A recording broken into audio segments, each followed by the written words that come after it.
Hello everyone, कैसे हैं आप सब।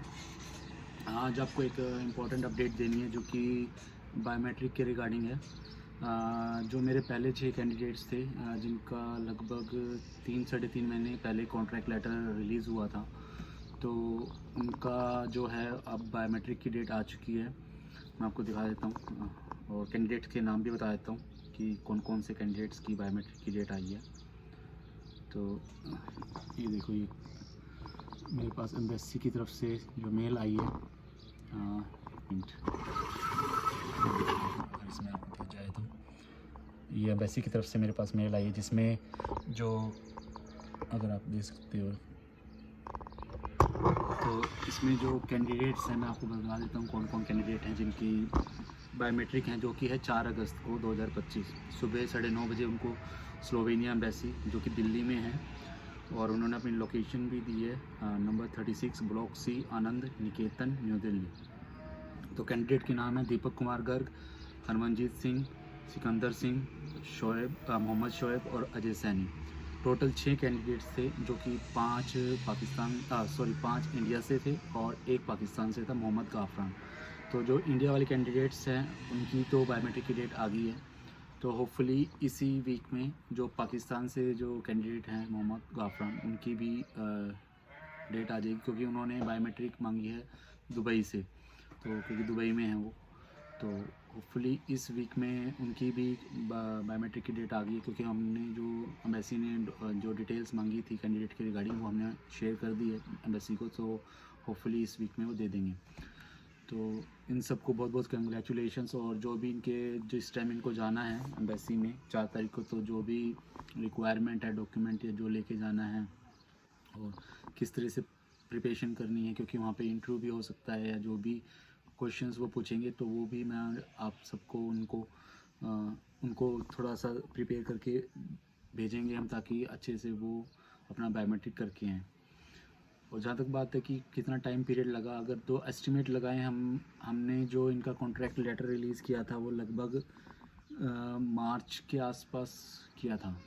मार्च जो इनके डॉक्यूमेंट्स आने के बाद जो फ़ीस वगैरह सब जमा हो गई थी एम्बेसी में और इसके पुराना नोटा में जो एडमिनिस्ट्रेशन यूनिट होती है, तो लगभग अगर हम मार्च मान के चलें तो मार्च से अप्रैल, मई, जून और जुलाई का हाफ, तो लगभग 3 से 3.5 महीने लग गई जो बायोमेट्रिक की डेट आने में। और ऑलमोस्ट इतना टाइम लगता है यहाँ पे, क्योंकि यहाँ पे जो सारा प्रोसेस है वो गवर्नमेंट के अंदर है। इवन के जो अगर किसी कंपनी को अगर कैंडिडेट बाहर से बुलाना है तो उसके लिए भी उसको गवर्नमेंट से पहले अप्रूवल लेनी पड़ती है। उसको ये दिखाना पड़ता है कि मुझे इस कैंडिडेट की रिक्वायरमेंट है, क्योंकि ये इस तरीके का कैंडिडेट मुझे यहाँ इंडिया में नहीं, यहाँ पे स्लोवेनिया में नहीं मिल पा रहा। वो एक सर्टेन अपनी एक क्राइटेरिया बना के कैंडिडेट बनाते हैं, ताकि गवर्नमेंट से, अदरवाइज़ गवर्नमेंट ये कहती है पहले कि जो स्लोवेनियन कैंडिडेट हैं और स्लोवेनिया के अंदर हैं या सिटीज़न हैं, पहले आप उनको नौकरी दो। तो उसके लिए फिर वो एक ऐसा क्राइटेरिया बनाते हैं, जैसे कि उसको हिंदी आनी चाहिए या 5 साल का ये एक्सपीरियंस होना चाहिए, ये होना चाहिए, ये होना चाहिए। तो वो जब सारी चीज़ें मिला के वो गवर्नमेंट के सामने देते हैं कि हमें ये बंदा चाहिए जिसके पास ये सब चीज़ें हों, तब जाके गवर्नमेंट अप्रूवल देती है। तो उसके बाद ही कंपनी किसी को कॉन्ट्रैक्ट लेटर दे सकती है कि हाँ, जब उनके पास अप्रूवल आ गई कि भी हाँ, आप 4 बंदे 5 बंदे इस तरीके के आपको इंडिया यहाँ पे स्लोवेनिया में नहीं मिल सकते, तो आप कहीं से अगर दूसरी कंट्री से आपको मिलते हैं तो आप ले सकते हो, बुला सकते हो। तो वही है कि अब जो मेरे दूसरे कैंडिडेट हैं, जैसे 4 बंदों का और कॉन्ट्रैक्ट लेटर आया था पिछले शायद 1 से 1.5 महीने पहले, तो उनकी भी होपफुली जल्दी ही बायोमेट्रिक की डेट आ जाएगी। उसके अलावा जितने दूसरे कैंडिडेट हैं जिनका रजिस्ट्रेशन हुआ है मेरे पास, तो अभी मैं फ़िलहाल यही वेट कर रहा हूँ कि जैसे ही कंपनी के पास अप्रूवल आ जाएगा गवर्नमेंट की तरफ से, क्योंकि उन्होंने सारा क्राइटेरिया ऐसे बना के दिया हुआ है कि गवर्नमेंट को ओके करना ही पड़ेगा। बट ये है कि वो टाइम लेते हैं थोड़ा, 10 दिन, 15 दिन, 20 दिन। तो जैसे ही उनके पास वो अप्रूवल आ जाएगी, तो जितने बाकी जो मेरे कैंडिडेट हैं उनको मैं कॉन्ट्रैक्ट लेटर रिलीज़ करा दूंगा कंपनी से। और जहाँ तक इनकी बात है, अब जैसे इनका बायोमेट्रिक हो जाएगा, बायोमेट्रिक के बाद अब इनका नेक्स्ट प्रोसेस जो होगा वो टीआरसी कार्ड आएगा इनका। तो इनका टीआरसी कार्ड बनने में 2 महीने में भी आ सकता है, 3 महीने में भी आ सकता है, 4 महीने में भी आ सकता है, उससे ज़्यादा भी टाइम लग सकता है। ये किसी के हाथ में नहीं, सिर्फ गवर्नमेंट के हाथ में है कब वो टीआरसी कार्ड रिलीज़ करते हैं। मतलब पहले अब ये हो जाएगा कि इनका बायोमेट्रिक होने के बाद इनका टीआरसी कार्ड बनने का प्रोसेस स्टार्ट हो गया। तो 1 महीने, 2 महीने, 3 महीने, जितना जल्दी हो सकेगा वो कोशिश करेंगे हम। अगर क्योंकि इसमें एक एजेंसी या कोई कंपनी कुछ नहीं कर सकती, ये कार्ड जो बना के देगी वो गवर्नमेंट बना के देगी।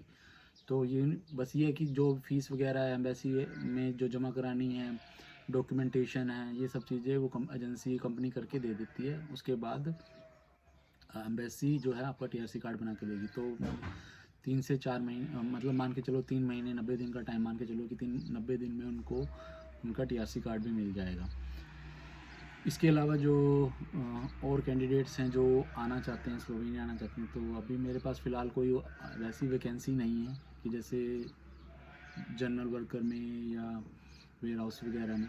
बट हाँ, एक प्रोग्राम है जो स्टडी वीज़े का है, लेकिन वो उनके लिए है जिनके पास हैवी लाइसेंस है ऑलरेडी किसी भी कंट्री का, जैसे कि इंडिया का, पाकिस्तान का, और आपका यहाँ का नेपाल, बांग्लादेश, दुबई, कहीं से भी वो हैवी लाइसेंस होना चाहिए कोई।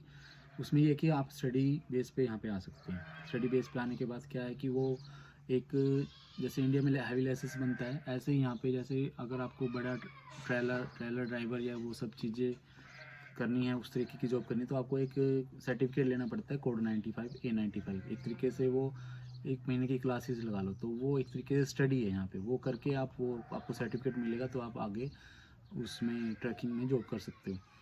तो अगर कोई इंटरेस्टेड है जिसके पास लाइसेंस है और एक्सपीरियंस है तो और भी अच्छा है, आओ। मतलब कोई इतना हार्ड नहीं होता, इजी एग्ज़ाम है। थोड़ी सी मतलब 1 महीने की क्लासेस देंगे, क्लासेस देने के बाद आप उसके बाद आप जैसे ही आपको सर्टिफिकेट मिलेगा आप जॉब के लिए अप्लाई कर सकते हैं। और इवन के जो जिनको एक्सपीरियंस भी नहीं है, मतलब उनके पास लाइसेंस है बट एक्सपीरियंस नहीं है चलाने का, तो वो भी कर सकते हैं अप्लाई। आओ, क्योंकि एक जरिया मिल जाएगा, स्टडी वीज़े पे आप आ सकते हो। उसके बाद जब आप आ गए यहाँ पे स्टडी से, आप उसका वर्क में आपको, जब आपके पास लाइसेंस होगा तो आप वर्क भी कर सकते हो। ज़रूरी नहीं है कि ट्रकिंग में ही करनी है, बट आप किसी और फील्ड में भी कर सकते हो, जनरल वर्कर में कर सकते हो, हेल्पर्स में कर सकते हो, और आपके पास कोई स्किल है आप उसमें कर सकते हो। तो यही इन्फॉर्मेशन है। अगर कोई इंटरेस्टेड है तो आप जो मैं नंबर दिया है स्क्रीन पे, आप उस पर मुझे मैसेज कर दीजिएगा और मैं आपको जो भी डिटेल्स हैं वो वगैरह बता दूंगा। बाकी इसके अलावा मेरे पास अगर कोई जनरल वर्कर या अदर किसी स्किल्ड प्रोफाइल की कोई जॉब आएगी तो वो भी मैं अपडेट करूँगा। और जो मेरे दूसरे कैंडिडेट्स हैं जिनका अभी कॉन्ट्रैक्ट लेटर आना है, तो जैसे ही उनके रिगार्डिंग कोई अपडेट आएगी वो भी मैं अपडेट करूँगा। और जैसे ही इन सब कैंडिडेट्स का टीआरसी की डेट या बाकी जो 4 कैंडिडेट हैं उनकी बायोमेट्रिक की डेट आएगी वो भी मैं अपडेट करूँगा। तो इसके अलावा अगर आपको वैसे कोई क्वेश्चन हो, देखो अभी मेरे पास काफ़ी मैसेजेस आते हैं और मैं शायद टाइम की कमी होने के कारण मैं हर एक किसी का रिप्लाई नहीं कर पाता इंस्टेंटली। बट हाँ, आप मैसेज छोड़ दो मुझे, जैसे व्हाट्सएप पे या इंस्टा पे, फेसबुक पे, जब जैसे ही मेरे को टाइम मिलता है मैं मैसेज पढ़ता हूँ, मैं रिप्लाई ज़रूर कर देता हूँ। तो आप ये मत समझे कि मैंने रिप्लाई नहीं किया या लेट हो सकता है, बट ऐसा नहीं है कि नहीं होगा। मैं जैसे ही मेरे को टाइम मिलता है मैं आपको रिप्लाई करूँ, क्योंकि मैं खुद भी जॉब कर रहा हूँ।